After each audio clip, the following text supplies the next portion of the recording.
Assalamualaikum warahmatullahi wabarakatuh. Innal hamdalillah nahmaduhu wa nasta'inuhu wa nastaghfiruh wa na'udzu billahi min shururi anfusina wa sayyiati a'malina. Man yahdihillahu fahuwal muhtadi wa man yudlil falan tajida lahu waliyyan mursyida. Asyhadu an la ilaha illallah wahdahu la syarika lah wa asyhadu anna Muhammadan 'abduhu wa rasuluhu alladzi la nabiyya ba'dah. Qala Allah Subhanahu wa ta'ala, ya ayyuhalladzina amanu taqullaha haqqa tuqatih wa la tamutunna illa wa antum muslimun. Ya ayyuhalladzina amanu taqullaha wa qulu qawlan sadida yuslih lakum a'malakum wa yaghfir lakum dhunubakum. Wa may yuti'illaha wa rasulahu faqad faza fawzan 'azima. Ya ayyuhan nasu taqu rabbakumul ladzi khalaqakum min nafsin wahidah wa khalaqa minha zawjaha wa batha minhuma rijalan katsiran wa nisaa'a wattaqullaha alladzi tasaaluna bihi wal arham innallaha kana 'alaykum raqiba. Amma ba'du, nastaqbil kitabullah wa khairul hadi hadi Muhammad sallallahu alaihi wasallam wa syarrul umur muhdatsatuha wa kullu muhdatsatin bid'ah wa kullu bid'atin dhalalah wa kullu dhalalatin finnar. Al hadits khamis wal 20, hadis ke-25, an Abi Dzar radhiyallahu anhu. An Abi Dzar radhiyallahu anhu, masih dari Abu Dzar radhiyallahu anhu, anna unasun min ashabi Rasulillah sallallahu alaihi wasallam, bahwa orang-orang dari kalangan sahabat Rasulullah sallallahu alaihi wasallam qalu li nabiyyi sallallahu alaihi wasallam, berkata kepada Nabi sallallahu alaihi wasallam, ya Rasulullah, wahai Rasulullah, dhahaba ahlud dusur bil ujur, orang-orang kaya telah meraup banyak pahala-pahala. Yusalluna kama nusalli, mereka salat seperti kami salat. Wa yasumuna kama nasumun, mereka puasa seperti kami puasa. Wa yatasaddaquna bi fuduli amwalihim, tapi mereka bisa bersedekah dengan sisa harta mereka, sementara kami enggak. Lantas Rasulullah sallallahu alaihi wasallam bersabda, awalaysa qad ja'ala Allahu lakum ma tasaddaqun, bukankah ada hal lain yang bisa kalian jadikan sebagai pahala sedekah? Inna bi kulli tasbihatin sadaqah, sesungguhnya setiap mengucapkan tasbih itu subhanallah merupakan sedekah. Wa kulli takbiratin sadaqah, dan setiap takbir itu sedekah. Allahu akbar itu sedekah, termasuk sedekah. Wa kulli tahmidatin sadaqah, setiap ucapan alhamdulillah juga sedekah. Wa kulli tahlilatin sadaqah, setiap tahlil juga sedekah. Tahlil maksudnya ucapan la ilaha illallah, tidak harus pakai ini ya, ucapan aja. Wa amru bil ma'ruf wan sadaqah, perintah untuk berbuat baik sedekah. Wa nahyu 'anil munkar an munkarin sadaqah, dan melarang berbuat munkar juga sedekah. Wa fi budhi ahadikum sadaqah, bahkan pada organ salah seorang kalian juga sedekah, maksudnya kemaluannya itu juga sedekah. Qalu ya Rasulullah, mereka bertanya lagi, ayati ahaduna syahwatahu wa yakunu lahu fihi ajrun, apakah salah seorang kami melampiaskan syahwatnya lantas dia mendapatkan sedekah? Dia katakan, ara'aitum law wada'aha fi haramin, bagaimana pendapat kalian kalau itu dia letakkan di tempat yang haram? Akana alaihi wizrun, bukankah dia mendapatkan dosa? Fakadzalika idza wada'a fil halal kana lahu ajrun. Demikian juga jika dia letakkan, dia lakukan di tempat yang dihalalkan oleh Allah, berarti dia mendapatkan pahala. Rawahu Muslim, hadis diriwayatkan oleh Imam Muslim. Ikhwati rahimallahu wa iyyakum. Dari hadis ini dapat kita ambil beberapa faedah. Yang pertama, kalau kita lihat bagaimana antusias para sahabat terdahulu saling bersaing dalam masalah akhirat, bukan dunia, ya. Bersaing dalam masalah akhirat. Bahkan si miskin juga merasa iri dengan si kaya, bukan dikarenakan kekayaan mereka, ya. Tapi masalahnya kalau mereka kaya, orang-orang kaya ini bisa bersedekah, sementara kami hanya bersedekah. Ya, dan hal-hal yang terkait dengan masalah ibadah yang terkait dan hal lain, masalah ibadah yang terkait dengan harta, seperti korban, kemudian akikah, kemudian apalagi zakat, kemudian haji, ya. Haji juga terkait dengan harta. Demikian. Mereka bisa, kami nggak bisa. Padahal kami sholat, mereka juga sholat, persis sholatnya. Kami puasa, mereka juga puasa. Masalahnya ini satu nih. Kami ingin menyaingi mereka dalam masalah pahala. Ya. Jadi itulah yang membuat orang-orang miskin iri dengan orang-orang kaya. Ya. Kalau iri kan beda dengan dengki. Kalau iri itu kita kepingin seperti dia, tapi tidak dengan dicampuri dengan rasa marah dengan orang yang kita iri tersebut. Tidak dengan keinginan semoga orang yang diirikan itu dicabut oleh Allah nikmatnya. Kalau sudah seperti itu namanya dengki. Misalnya nih, tetangga sebelah beli mobil, ya, muncul rasa dengki. Beli mobil sok-sok kali, kredit aja, aku kempeskan lah di mobil. Itu namanya dengki. Dia gak suka tetangga sebelah beli mobil, dan dia ingin agar mobil itu kalau bisa belanggar lah. Dan terdengar dia belanggar, tuh syukur, sok kali pun mentang-mentang beli mobil, nah begitu. Jadi itu namanya dengki. Kalau iri ini dia dilihatnya tetangganya beli mobil, bisa pergi taklim begitu kan, ngajak kawannya, padahal mobil-mobil Alphard, kan? Diajakinya kawannya, kepingin yang tadinya nggak kepingin ngaji karena kepingin naik Alphard jadi ngaji, misalnya. Kemudian suka berinfak, iri dia, kepingin seperti temannya, kepingin seperti itu. Itu khabidin. Ya, seperti misalnya kita lihat anak tetangga kita bisa soleh, masya Allah, solehah, atau hafal Quran. Anak kita juga kepingin seperti itu, kepingin. Itu namanya kepingin apa iri ya? Bisa iri nggak namanya? Dalam bahasa Arab namanya ghibthah. Ghibthah itu kita ingin seperti orang lain yang berbuat baik dengan tanpa menghilangkan nikmat orang tersebut. Jadi kita ingin seperti dia. Seperti yang saya katakan kemarin, ya, yang saya katakan di di Tapak Tuan.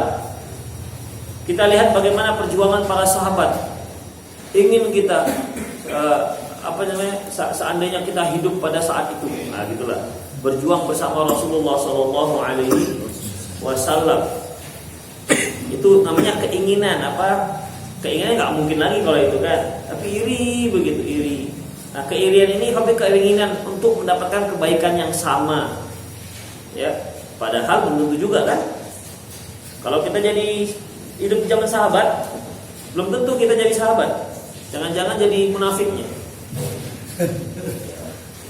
Iyalah kalau kita nggak sholat waduh, apa kata Hudzaifah bin Yaman? Sungguhnya orang yang nggak sholat di masjid itu sungguhnya orang munafik yang maklum, yang sudah dikenal kemunafikannya. Itu pada zaman Rasulullah. Mau nggak munafik semua kita nih, nggak sholat di masjid. Jadi itu khabidin. Ini sama seperti sabda Rasulullah sallallahu alaihi wasallam, la hasada illa fi isnataini. Tidak ada iri kecuali di dua hal. Yang pertama yaitu rajulun atahu Allahu malan fasallatahu ala halakati fil haqq. Seorang yang Allah beri harta yang melimpah dan dia habiskan ke jalan yang benar. Menyantuni fakir miskin, menyantuni anak-anak yatim, menyantuni para janda-janda yang miskin, ya. Ini jangan yang janda aja yang disantuninya. Ada udang di balik rempeyek berarti. Sementara yang miskin-miskin tidak. Kemudian apalagi membangun masjid dia. Intinya harta yang dia miliki dia gunakan untuk hal-hal yang sifatnya dapat menguatkan Islam. Itu yang penting. Ini harus kita iri dengan orang seperti ini. Iri. Tapi kalau ada orang yang kaya melimpah ruah hartanya, tapi tak membuat dia menjadi dekat dengan Allah, tak perlu kita iri seperti ini. Ya, tidak perlu iri seperti ini. Kenapa? Harta seperti itu tidak membawa berkah, malah akan membuatnya semakin jauh dari Allah, membuatnya semakin hancur, makin celaka. Karena karena banyak orang yang dia itu tahan ketika dia diuji dengan kemiskinan, tapi tak tahan ketika dia diuji dengan kekayaan. Kalau dia miskin, sabar dia. Ya memang apa ada jalan lain selain sabar? Ada. Satu jalan lain aja. Allah timpakan pada dia kemiskinan. Jengkel dia. Jengkel dengan siapa? Allah berani. Berani jengkel dengan Allah. Diusir baru tahu. Ada. Jadi nggak ada jalan lain selain sabar. Memang nggak ada jalan lain. Ada orang yang bertanya, Ustaz, suami saya begini, tapi ingin jawabannya selain sabar. Repot juga ini. Apa ya? Sabar itu memang salah satu senjata utama dalam menghadapi musibah. Nggak ada yang lain. Itu yang pertama. Kita kasihkan ini segala macam, tapi kalau nggak sabar percuma ya. Kita harus berdoa, kemudian kita begini nggak bisa. Kalau yang pertama itu nggak sabar, nggak bisa. Yang pertama harus sabar. Itu yang penting. Jadi ketika kita miskin bisa sabar, ya bisa sabar, kita tahan ya sudah. Yang namanya kemiskinan itu kan terkait dengan harta. Harta bisa kita setel, kita bisa sesuaikan dengan kebutuhan dan kemampuan, bisa, sehingga tidak besar pasak daripada tiang. Itu habis gaji 500.000 sebulan, bawahnya makan kayak penyet aja, ya kandas seminggu, ya bisa kandas seminggu. Jadi dalam masalah ini ya kita bisa takar-takar gitu. Nah, bisa ya habis. Istri kita pun kita sabar ya dek ya, sabar. Insya Allah Allah akan berikan kita rezeki yang melimpah, adik semakin taat. Insya Allah masih bisa ya bang, masih ada harapan di pelupuk mata. Innamal usri yusra, sesungguhnya di balik kesulitan itu ada kemudahan. Tengok dia ada kemudahan, tapi nggak tahu sejauh pun nggak tahu. Tapi kan begitu ya Habib. Nggak ada manusia ini yang susah terus, pasti suatu saat dia akan ada senang. Jadi gembira lagi. Kita sedang susah, berarti yang sedang menanti kita adalah sebuah kebahagiaan. Mungkin setelah meninggal. Jadi Habib, kalau kita bahagia deh, yang menunggu kita depan kita adalah kesusahan. Karena manusia itu kalau nggak bahagia susah, kalau susah ya bahagia. Setelah bahagia apa? Ya susah. Setelah susah ya bahagia, nggak ada yang lain. Begitu nggak ada manusia di jalan bang dia. Bisa sabar nih Habib. Coba dia kaya, banyak duitnya, bawahnya kan rawon, jaga rawon, kawin lagi. Itu Habib pergi ke Amerika, pingin bang, sepertinya menara Eiffel mau tumbang katanya. Lagi ke sana nengok, nah gitu kan. Itu Habib itu menara Pisa sudah tambah derajatnya mau tumbang gitu. Mau selfie juga kita dulu, agak nyender sebentar.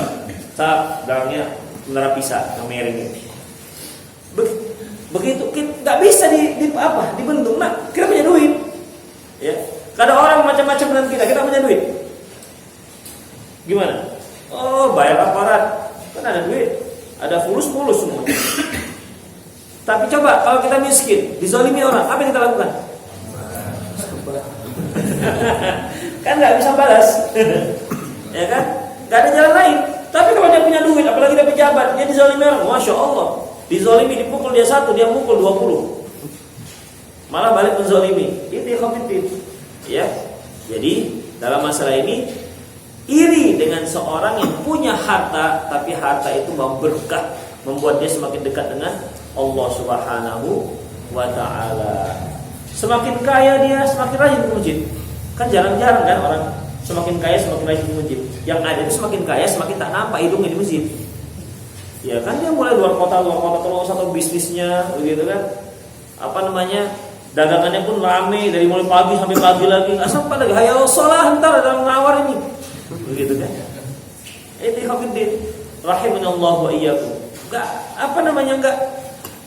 sulit membendung. Tapi ketika kita miskin, udah enggak ada orang beli, datang panggilan, hayya 'alas shalah. Ya Allah, aku panggil. Aku dipanggil oleh Allah. Karena memang enggak dasar sampai sekarang. Kenapa lagi miskin? Ya, bisa dia mau dipanggil azan ya, daripada sedih di kedai mendingan ikut panggilan azan, doa pada Allah, menitikan air mata, ya Allah sudah 3 hari enggak buka dasar. Itu hafidin. Tapi coba kalau laris saja itu, kira-kira mana lebih bisa kita kita counter ini hawa nafsu kita? Mana lebih mudah menghadapi cobaan yang seperti ini?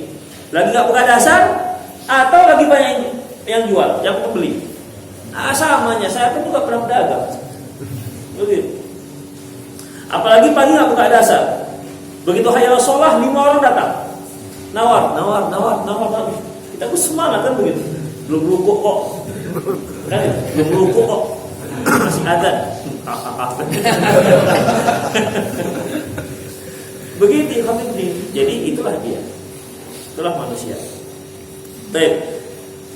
Kemudian wa rajulun atahu Allahul hikmah fahuwa yaqdi biha wa yu'allimuha. Dan yang kedua yang harus kita iri ya, yaitu seorang yang Allah beri hikmah atau ilmu, dia berhukum dengan ilmunya dan mengajarkannya. Nah, termasuk ini kan orang-orang kaya yang memang menggunakan uangnya untuk jalan Allah Subhanahu wa taala, makanya orang miskin iri. Jadi para sahabat itu irinya karena mereka taat kepada Allah, bisa gunakan hartanya untuk taat kepada Allah, bukan iri yang dunia, enggak. Karena itu dalam Islam tidak, kita itu diperintahkan untuk berlomba-lomba dalam akhirat. Apa kata salah seorang para ulama? Apabila ada orang yang melombakan dalam masalah dunia, lomba di dalam masalah akhirat. Karena perlombaan dalam masalah dunia, perlombaan yang tidak ada garis finish. Garis startnya ada, finishnya nggak ada. Akhirnya apa ya? Akhirnya begitu lari terus kejar-kejaran terus. Dia beli sepeda motor, kita beli sepeda motor. Dia beli mobil, kita beli mobil. Dia beli helikopter, kita beli helikopter. Dia beli pesawat ulang-alik, kita beli pesawat ulang-alik.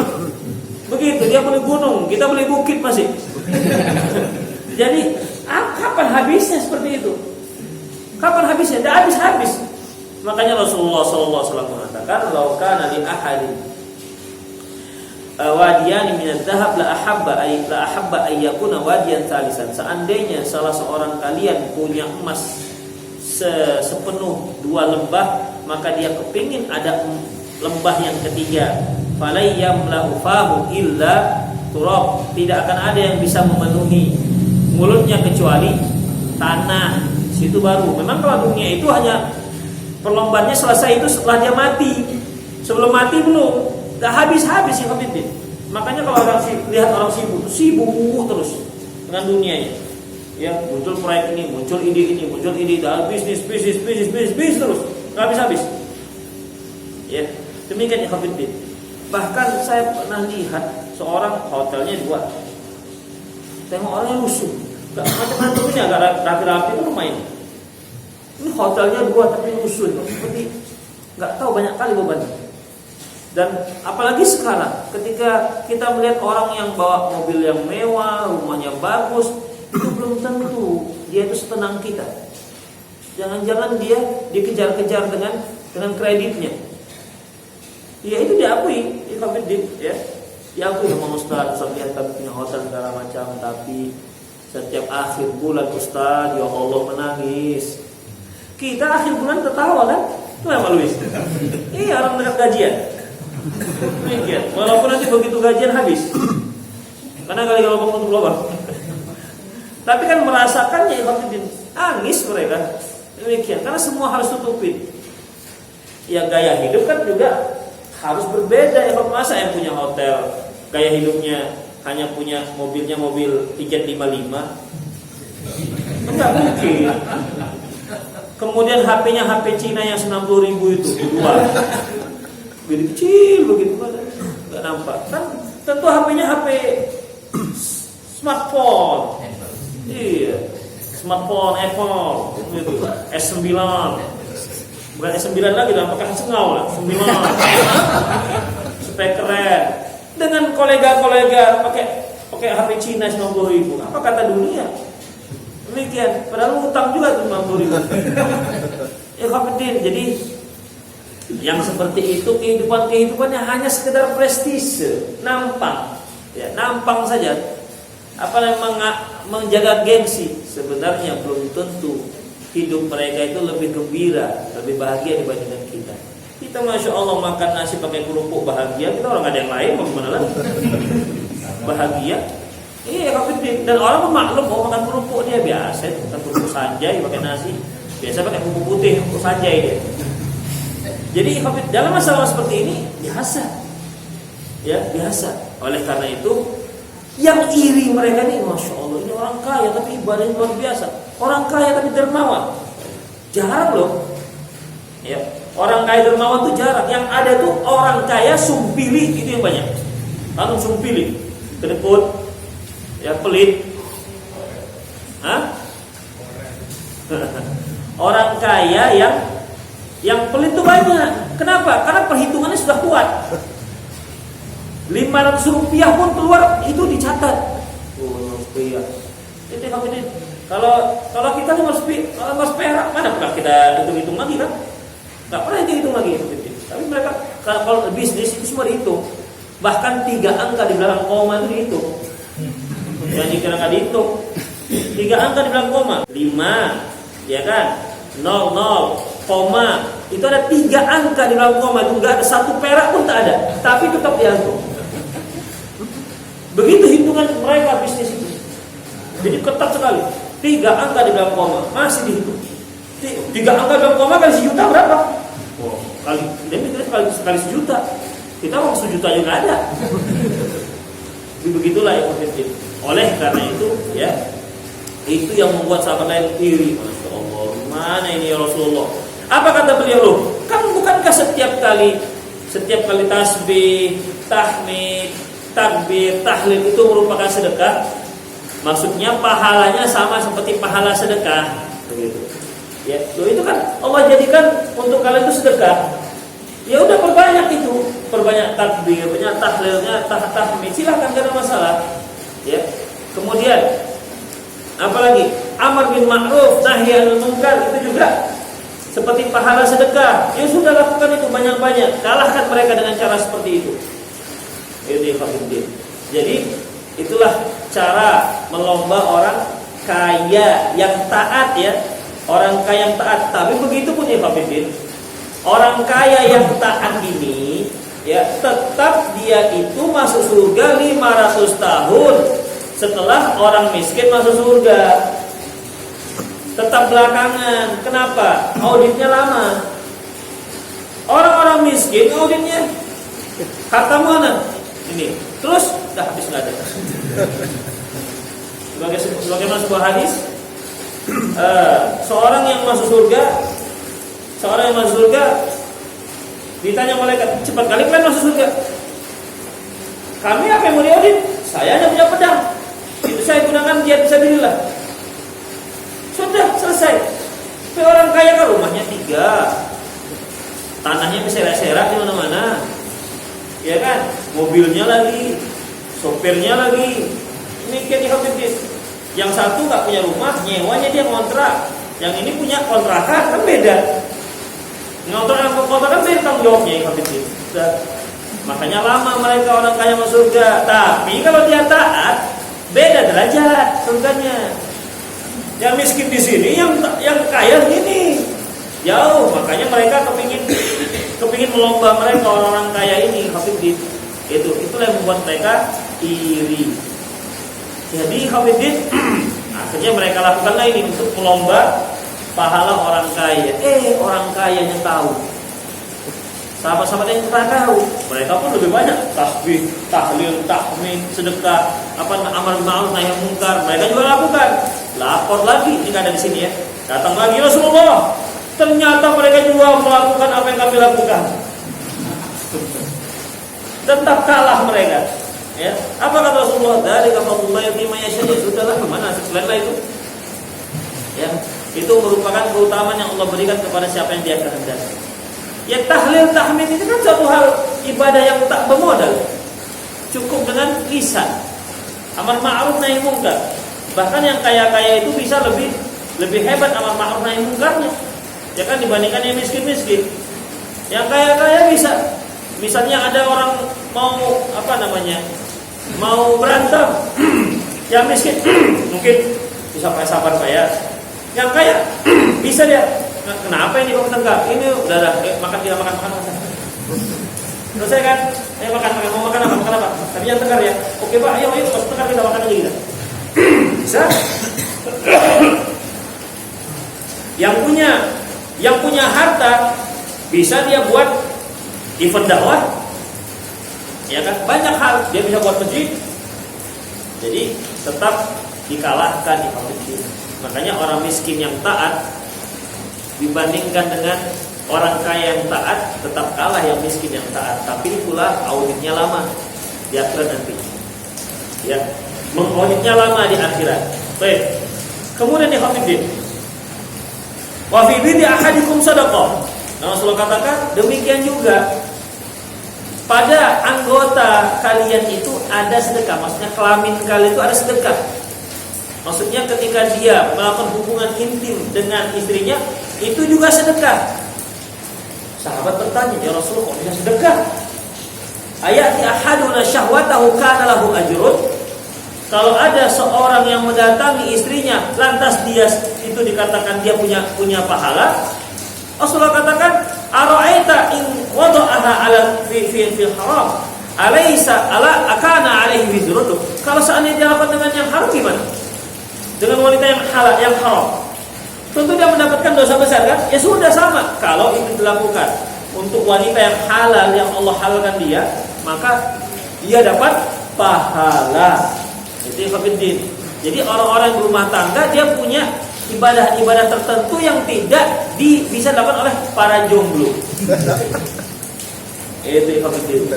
Ya, nggak bisa. Ini khusus untuk berumah tangga. Bahkan bisa saya katakan, orang yang berumah tangga itu lebih banyak infaknya dibandingkan jomblo. Orang jomblo itu rata-rata miskin-miskin, Mas. Iya, miskin-miskin, masih numpang orang tuanya. Tapi umumnya sudah berumah tangga nggak numpang dengan orang tuanya, ya kan? Ada pun satu lah di PMI, Rumah Mertua Indah. Umumnya tidak. Setiap hari dia masih infak, ya kan? Untuk setiap hari dia masih infak untuk anak dan istri. Ya kan begitu. Bahkan ikhwatiddin rahimanallahu wa iyyakum, infak seperti ini infak yang terbaik. Ya, apa kata Rasulullah SAW? Innaka lan tunfiqu nafaqatan tabtaghi biha wajha Allah illa ujirta 'alaiha. Tidaklah engkau menginfakkan hartamu di jalan Allah kecuali engkau pasti akan mendapatkan pahala. Hatta taj'alu fi imratik, sampai harta ataupun makanan yang engkau sulangi ke mulut istrimu. Ada yang mengartikan yaitu untuk nafkah istrimu. Ada yang mengartikan secara zahir engkau sulangi ke istrimu. Ini Hafidin. Bahkan ada sebuah hadis menyebutkan sedekah yang diinfakkan untuk keluarga itu lebih afdal dibandingkan sedekah yang diinfakkan di jihad fisabilillah. Itu dia, setiap hari infak. Belum lagi infak yang lain kan, nafkah batinnya. Itu semua pahala. Makanya wajar kalau Rasulullah katakan, idza tazawwajal 'abdu faqad istakmala nisfad din. Apabila seorang itu sudah menikah, berarti dia sudah menyempurnakan setengah agamanya. Yang belum menikah, setengah pun belum kelar. Itu dia. Jadi jangan sok-sok dengan yang sudah menikah. Dia belum ada apa-apanya. Minggir ya. Demikian ikhwatiddin rahimani Allah wa iyyakum. Jadi itulah dia ya hadis ini. Ya, seorang suami mendatangi istrinya ternyata juga akan mendapatkan pahala di sisi Allah Subhanahu wa taala. Dari hadis ini ikhwatiddin ada beberapa hal yang mungkin bisa kita ambil kesimpulan bahwasanya ternyata ada hal-hal yang sifatnya mubah. Sifatnya mubah itu jika niatnya bagus, maka yang mubah itu bisa berubah menjadi ladang pahala.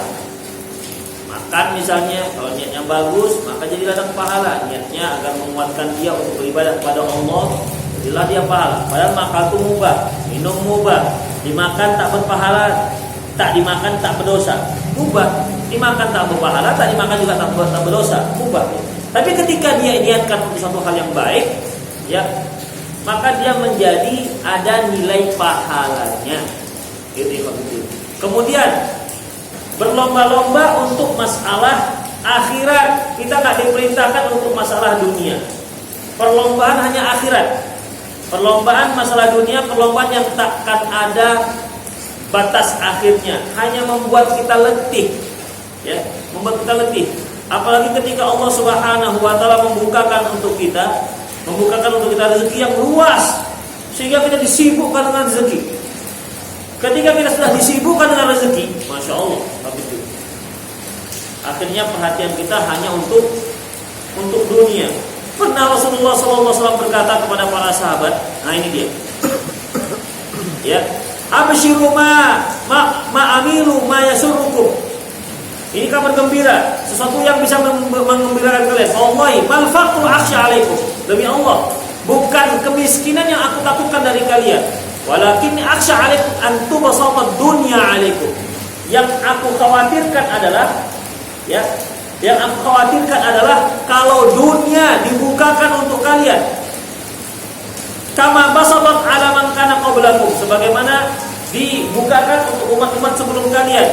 Fatanafasu kama tanafasuha. Kemudian kalian berlomba-lomba sebagaimana yang mereka lakukan. Fatuhlikukum kama ahlakathum. Akhirnya mereka celaka, kamu celaka sebagaimana mereka celaka. Kenapa? Sibuk dengan melomba meraup dunia. Jadi perlombaan yang dianjurkan dalam Islam itu perlombaan akhirat. Berapa juz Pak? Hafalnya? Ambo 1 cie. Hafalnya 1 cie, 1 juz. Udah. Bapak ini yang sudah setua ini hafal 1 juz. Kita belum tua-tua kali. Lomba ya Hafidin. Udah setahun. Berapa Pak hafalnya? Cie masih. Enggak tambah-tambah. Ambo lah 2. Itu Hafidin, tapi jangan buat bangga. Cie, jangan. Ya. Itu meremehkan, nggak dibolehkan. Perlombaan seperti itu silahkan ya perlombaan. Selama memang niatnya untuk Allah Subhanahu wa taala. Jadi mikir apapun itu, infaknya misalnya. Itu teman tukang beca, infaknya sekali masukkan selalu yang umum itu. Yang 10.000. Sementara awak turuko 3. Infaknya lewat selalu yang 2.000 yang abu-abu. Lillahi ta'ala 2.000. Yang tukang beca 10.000. Makanya kita harus iri dengan dia. Dia aja bisa rupa awak 3. Jadi demikian itu. Itulah dia yang harus kita pahami dari hadis ini. Itu berlomba untuk kebaikan. Kemudian di sini kias ada juga. Ada yang kita ambil kias, yaitu mengkias Rasulullah mengatakan, kan sahabat bertanya, kok bisa dapat pahala kalau seorang suami melakukan hubungan intim dengan istrinya? Loh iya, kalau seandainya dia lakukan dengan yang haram, ini kan namanya pengkiasan. Makanya boleh juga dikatakan ditetapkan dari hadis ini adanya kias. Itulah yang hafidin rahimahullah wa iyyakum, sudah mulai agak siang ya untuk mau kerja lagi. Ya, semoga bermanfaat. Aku qauli hada wa astaghfirullah li wa lakum.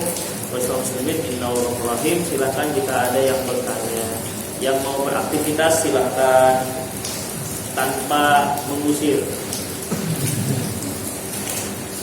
Yang mau buka-buka kedainya, tokonya silahkan.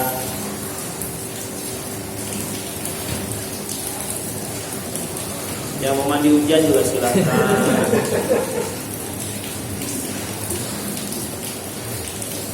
Yang nggak mau bertanya juga silahkan. Kalau begitu pulang, kita ada yang bertanya kan?